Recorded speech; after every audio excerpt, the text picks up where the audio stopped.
দায়িত্বে থাকা কঙ্কাইতলা পঞ্চায়েতের উপপ্রধানের বাড়িতে বোমা মারার অভিযোগ দুষ্কৃতীদের বিরুদ্ধে, এবং কদিন আগে তারা আপনার পঞ্চায়েতে যিনি পঞ্চায়েত সমিতির সভাপতি আছে তার বিরুদ্ধে অভিযোগ করেছিল, প্রাণনাশের হুমকি দিচ্ছে এমনটাই বলেছিল। এই বিষয়ে কি বলবেন?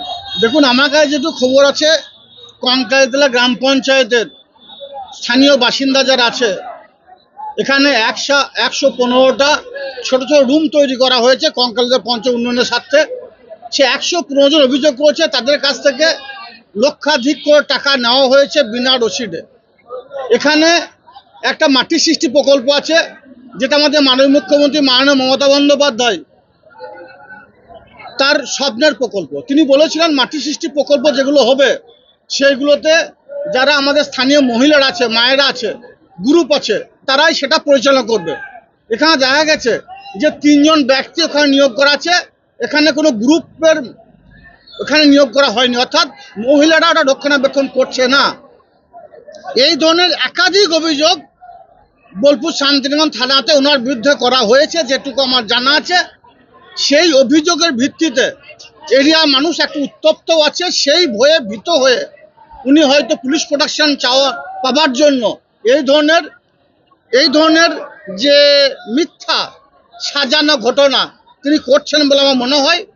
যদিও বীরভূম জেলা পুলিশ প্রশাসন অতি সক্রিয় আছে, বিষয়টা নিষ্ঠার সঙ্গে সততার সঙ্গে দেখার জন্য আমি বীরভূম জেলা এসপি সাহেবকে রিকোয়েস্ট করেছি, বোলপুর এডিশনাল এসপি সাহেবকে রিকোয়েস্ট করেছি, ওনারা দেখছেন। তো এটা সত্য নয় বলে আমার বিশ্বাস, কারণ 2023-2024 যে নির্বাচনগুলো আমরা করেছি বীরভূম জেলা কোর কমিটি, কোনো ক্ষেত্রে বোমাবাজি গুলিবাজি হয় নাই। অর্থাৎ বীরভূম জেলায় না কোনো বোম ছিল, না কোনো গুলি ছিল।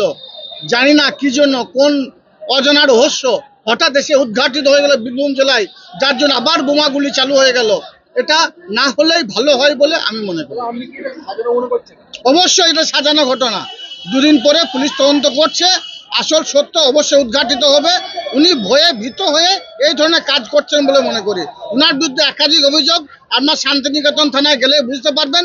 লোকাল মানুষ তাদের কাছে বিভিন্ন ধরনের প্ররোচনা দিয়ে তাদের কাছ থেকে টাকা পয়সা আত্মসাৎ করেছিলেন, যার জন্য তার বিরুদ্ধে একাধিক অভিযোগ শান্তিনিকেতন থানায় করা হয়েছে। তাছাড়াও এখানে যারা ট্রাস্ট আছে, সে ট্রাস্ট থেকেও কয়েকবার টাকা তোলা হয়েছে, ধর্মীয় স্থানীয় থেকেও টাকা উনি তুলেছেন, সেটার প্রমাণ আছে। সেই ভিত্তিতে তিনি ভয়ে ভীত হয়ে পুলিশ প্রোটেকশন চাইছেন, যার জন্য এই ধরনের ঘটনা ঘটাচ্ছেন বলে মনে করি। আপনারই দলের উপপ্রধানকে তাদের মিথ্যাবাদী বলছেন? দেখুন, আমার দল যে অপরাধী সে অপরাধী, যে মিথ্যুক সে মিথ্যুক, যে তোলাবাজ সে তোলাবাজ। এটা আমাকে শিখিয়েছেন আমার দলনেত্রী মমতা বন্দ্যোপাধ্যায়।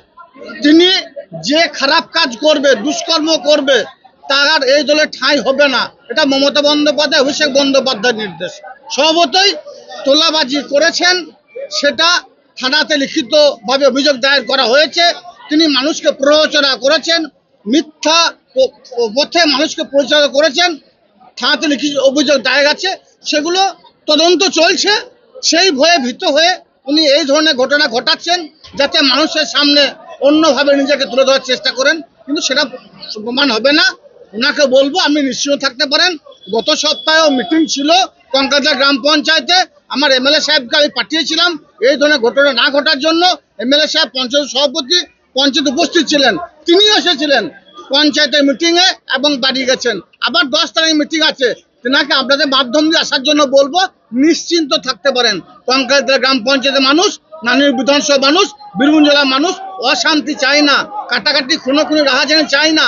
কারণ মমতা বন্দ্যোপাধ্যায় উন্নয়নের মাধ্যমে মানুষের মনের মণিকোটায় পৌঁছে গেছেন।